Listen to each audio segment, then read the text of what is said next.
Yeah, or to individuals. But it's also this sort of means of control where the government's kind of congratulating you for things that you haven't done just to keep you sort of on this tone of complacency. And then these objects start to lose their meaning because they're given so frequently without such meaning. And so what we did sort of with this show was highlight them and bring them out of this the context where it became so secondary that you didn't really realize it was there, and then putting them on these pedestals and sort of hollowing them out. I think we rewind a bit also with Arab culture. You have to give gifts, you have to be a host and give something. So that stayed with us throughout the years, and it's been transformed through these power relations into a meaningless object that is the trophy. So instead of like having a guest at your house and, I don't know, serving or whatever, it becomes this means of, like you're saying, control of this is an object that we're giving you, and we're giving you for a reason, and we want you to show, like, it's just continuing in that fantasy world of not really wanting anything to happen, but congratulating you for the idea. Yeah, and like, yeah, I mean that sense of tradition also bleeding into corporate and bureaucratic culture as well. Yeah, but in a more insidious way. Right, yeah. And so we had a series of these trophies, and for that series of shows at Castle, Kuwait, London, Berlin, and then in New York, we did a congratulant for each city, where we congratulated ourselves and the institution for having this sort of show. But then in this show, the first one here that you see is the Kuwait congratulant, and then the rest of them are sort of nonsensical interpretations of existing trophies. Because there is this really insane culture in Kuwait and industry of trophy giving. So there's streets and streets of these stores that sell these things, and they're constantly busy. And you walk in and you see a whole kind of demographic of people, like from mothers to students to policemen to whomever, or the CEO of a company, and they're all there trying to, like, you know, get these things made so they can give them out. The fabrication is really important. It's just everything is ready-made, so you'll enter one of these stores and you have all of these really ridiculous trophies, and then you'll find books that will just have poetry, like very flowery poetry about how you, like, your gratitude and love for someone, and it's just ingenuine. It's just it's like a Hallmark card. It's a preset that you just plug into an object that doesn't really mean anything, and you give it to someone, but still that kind of does have some sort of power. Right. And so we kind of highlighted the nonsense of it by creating text that was either kind of stock Latin text, like lorem ipsum, or the manipulation of the computer of when you're entering these things. Some mistakes happen. Blank characters, typos, things like that. And just going with it. If it's wrong, no one really double checks the text. It's not that important to read it, really. So that's the idea, is there'll be typos in all of these trophies to begin with.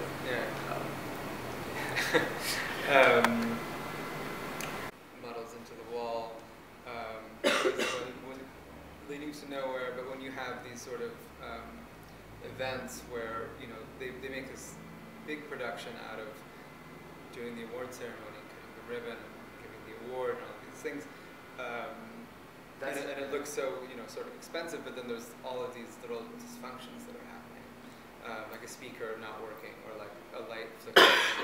You know what I mean? Something that just kind of takes away from everything. That's another aspect that we're interested in, is how certain trends and certain visuals and aesthetics come to be in our everyday life. And going back to this idea, like Hollywood, America, and like the photo op. That's where we were tracing this red carpet, because it doesn't really make sense otherwise. It's just this glamorous object that's placed because it means glamour. It doesn't really have any roots locally. And they're like imported rituals as well. Yeah, and that's also with the table, that the origins of it weren't really, they were just thought of as like brands. They didn't really reflect anything other than it being like something that looks pretty or looks powerful.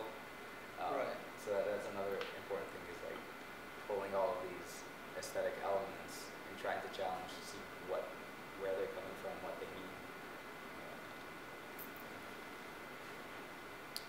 So I think we do have some more. So this is the Kuwait Congratulate. Again, let's take a little mock-up of the city within the sphere. This one's Dira, which means trophy. I would have been named, but we changed the GCC. Right. In writing Arabic with English text or English characters, we utilize numbers to as letters that you don't have, or sounds that you don't have. So the 3 is for Ain. Abdullah. Or Abdullah, yeah. So his name would be the 3 in the front if you're writing in English.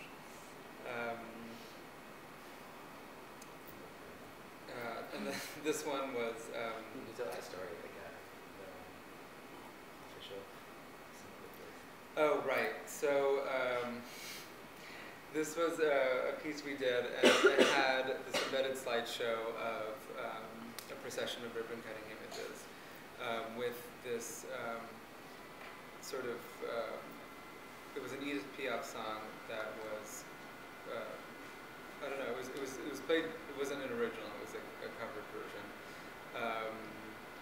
And someone that had come to the show works at the Ministry of Defense, right? And he walked in and he was telling us that like I had this feeling of just like I just walked into my own building, because this song in particular is played throughout the lobby all day, and this is what we hear. And this is like actually the environment that we're living in our bureaucracy. And again, it's why this Edith Piaf song. Why? Why? Yeah. Why is it? Who selected this? Why is it something that was imported?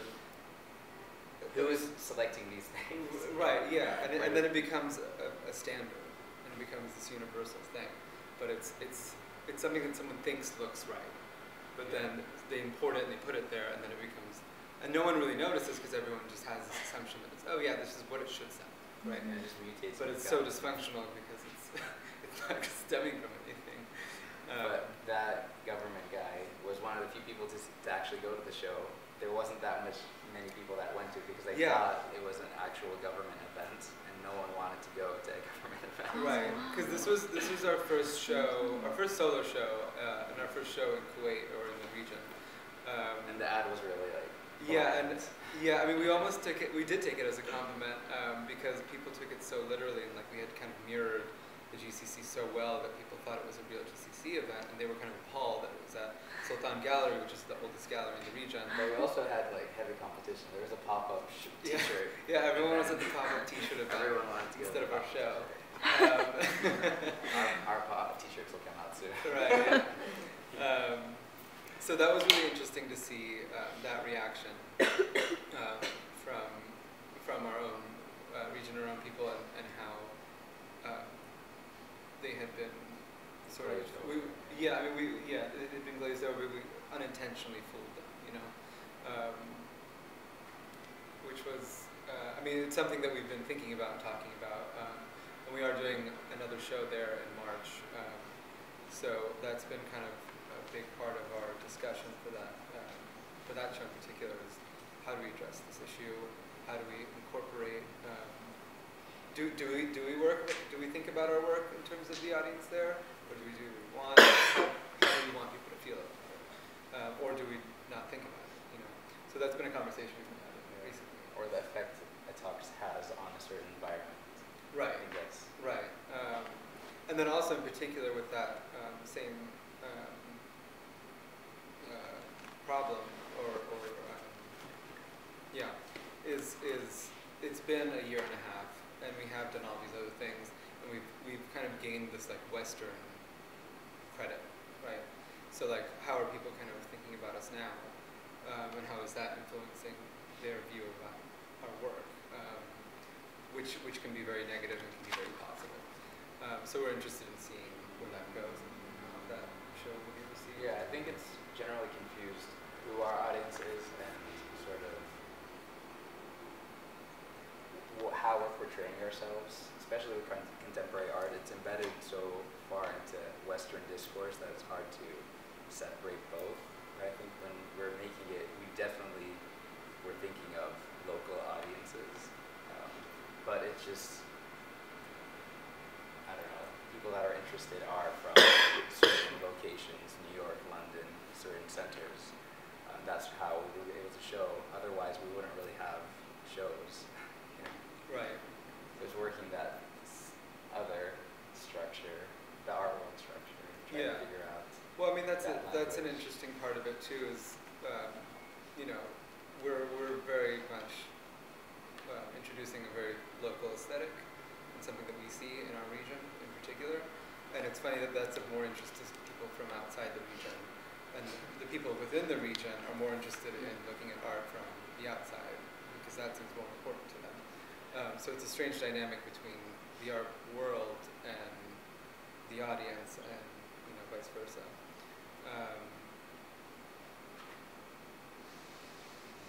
Let's move on. Or actually. Oh, yeah, absolutely. So, just earlier we were talking about exclusion.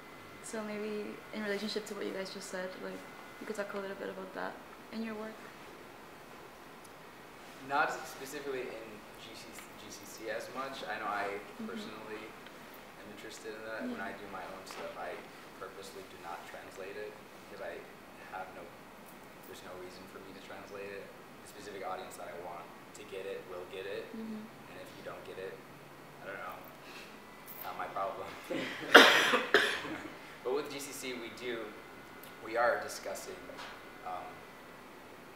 just governmental relations and just which has a universal, has a lot of universal aspects. So just intrinsically, it's already inclusive. It's a conversation. Right. It isn't that exclusion aspect, which can be in other words. Yeah. But what we were listening to earlier, the charter, was part of that language of like the official global language of how to sound official. And I think all of us grew up listening to this woman, her Hamad. I still don't know how to pronounce her last name. Yeah, I mean, it's Arabic. Oh, Arabic. But she is the newscaster for the only English radio channel in Kuwait. And by coincidence, we found her contact and we got her to read our charter. But she exemplifies this official English language. It's not really British, it's not really Indian, it's not really, you don't know what kind of English it is, it's just official English. Right, it's like this really amorphous kind of accent. And don't know how she obtained it, you know? Yeah, it's how to sound like you have authority. Yeah, and it was really interesting because we had, so with that piece, that was part of this show that we're segueing into. That piece in particular we had taken, so the GCC itself actually has the charter, and it's on their website, and you download it. Download it and read it. So we sort of took it and hijacked it and just tweaked it just enough to make it our own. So as you heard earlier, you know, things instead of saying government, they'll say artist, and instead of saying a certain location, they'll say the internet. That sort of thing. Then we put our names in, and then we sort of changed a few of the articles and that sort of thing. But we had you know, finished the text, and then we were trying to find someone to read it. Well, we were trying to find how we were going to perform it, and then we decided to do a sound piece. And then one of our friends somehow got in contact with this woman, and we emailed her and asked her if she would do it. I think how it happened was like, it was in Dubai, and someone overheard the conversation of Barak. Yeah, Barak was like... So it wasn't even, it was just someone random, they're like, oh no, I know this woman. Right, it was like very sort of fortuitous and crazy. And we had told her, you know, this is for the show we're doing in London and everything, and she wrote us back this email being like, oh yeah, just send me the tickets and I'll fly out, blah, blah, blah. I'm like, oh no, we just need you to record it. And she's like, okay, cool, I'll do that, but I don't have a lot of time, so just send me the text. None of us met her though, right? No, so this is how it happened in this like very, you know, sort of Watergate sort of situation where we gave her the file and she actually recorded it in the studios at the Ministry of Communication where she does her newscasts. That's good. And then had it sent down with a security guard and like passed it through the car window and, like in the parking lot and like drove away. No, I don't think it was her. I'm still convinced she's like a Khaliji Siri. Like, right. I'm convinced she's just a voice. No one has actually met her. Yeah, it was someone else. Real, yeah. It was someone else that brought. Yeah, it was someone else. Yeah. Maybe she's just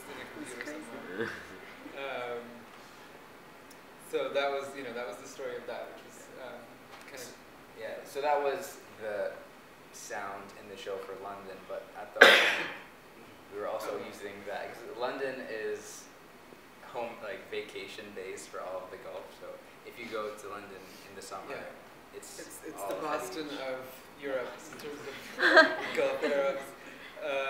So we chartered what, Rolls Royce or what? Yeah, so we had the show, was that Project Native Informant, which is in Mayfair, right across from what's that hotel?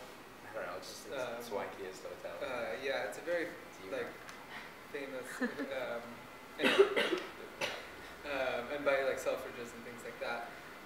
And it was during Freeze Week, so there was a lot of openings, and we kind of wanted to do something to bring people in. So we had Munira, one of our members, she was in the tour. She was going on the tour, and a Kuwaiti mom started to like yell at her, like, "Yeah, you go! Like, good for you!"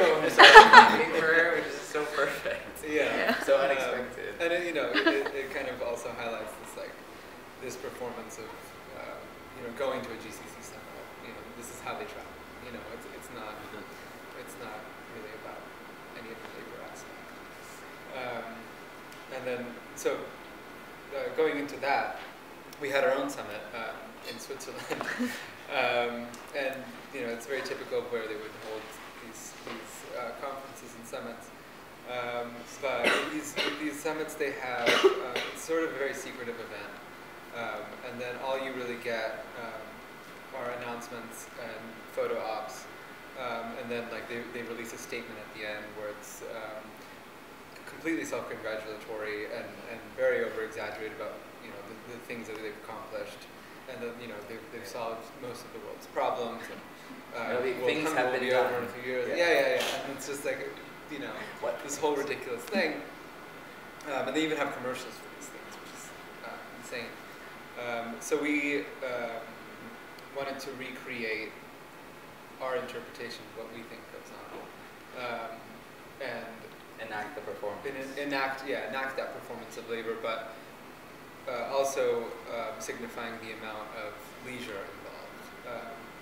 That it's really 30% work, 70% vacation. It's very like leisure labor. That was the key word we were using, just leisure labor. Yeah. So we staged a bunch of scenes and did a series of photographs called Inaugural Summit Workshop. And so one person has mentioned gender so far. Right, and it's funny too because we do a lot of these things in drag, and it hasn't really caught anyone's eye.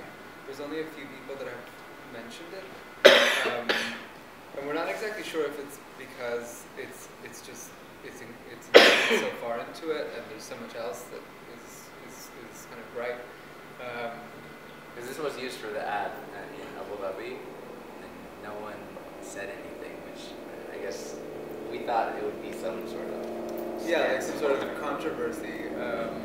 And recently we had a show in Sharjah, and this image, this is Munira and Aziz, was they had all these street advertisements all along the city. And Sharjah is a very Islamic, it's the most sort of conservative of the Emirates. And it just went over everyone's head. No one even addressed it. Yeah, but that was another highlight to our idea of performance. Right. In the moment, we just put on what we thought we wanted. Like we were just like, let's have fun, and everyone decided what they wanted to wear. Like, okay, let's just do this right now. That's how it was, but it was with this idea. Well, but it's all male dominated, so like they had to be dressed in drag. Yeah. Also, true. Yeah. But we switched them out, so instead of female second club. Right. Yeah. And then this is kind of going more into like the leisurely aspect of things, and that's something that is a very huge sort of waste of time and procrastination element of Gulf. Bureaucracy is tea time. I mean, it's like it's half the day. It's taking a deep break. I wonder where that came.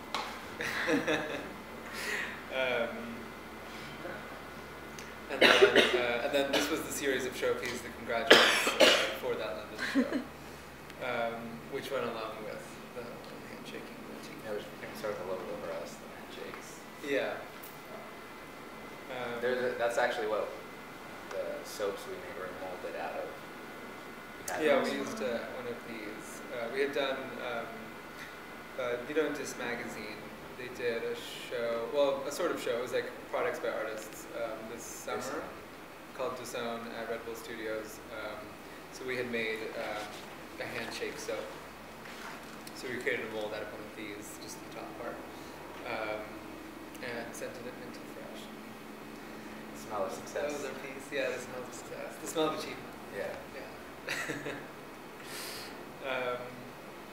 And this was the Rolls Royce, and that's Fatima.